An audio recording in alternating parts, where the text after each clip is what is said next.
Yo mga pinsan, goods ba tayo dyan? Atin ngayong aalamin ang buhay ni Kevin Martin.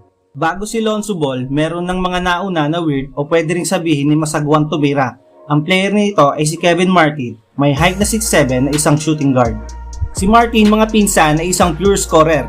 Hindi man siya napabilang sa NBA All-Star ay naging makulay naman ang kanyang karir. Na any game, pwede kanya bigyan ng 50 points sa isang laro sa kabila ng kanyang masakit sa mata na shooting form. Pinanganak si Kevin Martin Jr. noong February 1, 1983 sa Zanesville, Ohio. Lumaki si Martin na iniidolo si Michael Jordan. Naglaro siya sa Zanesville High School at naging pang-apat siya sa Mr. Ohio Basketball sa kanyang senior year.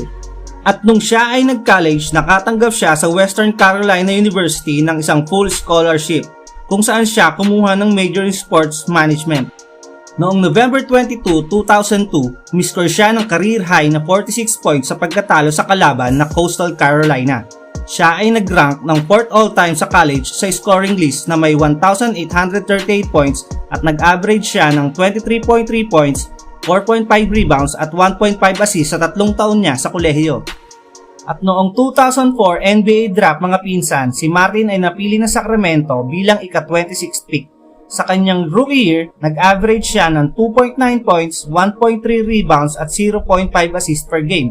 Pero sa sumunod na taon, nagpakita siya ng malaking improvement, nag-average siya ng 10.8 points, 3.6 rebounds at 1.3 assists. Naging starter din siya sa mga ilang laro ng taon na yon dahil sa mga injury ni Bonzi Wells na nung panahong yon ay kanilang ace player.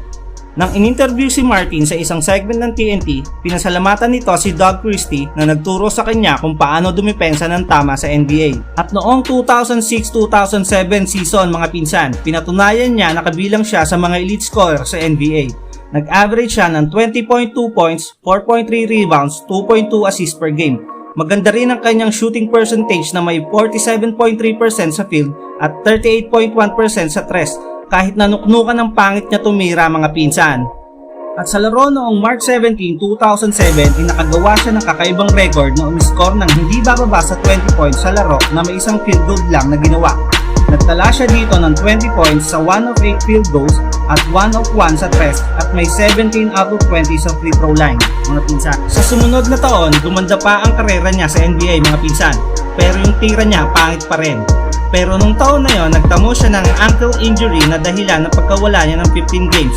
Pero sa taon ding ito niya nakuha ang career high na 50 points kalaban ng Warriors. At noong taon 2009-2010 season, siya ay na-trade sa Houston Rockets bilang bahagi ng 3-way trade kasama ang Knicks at Kings.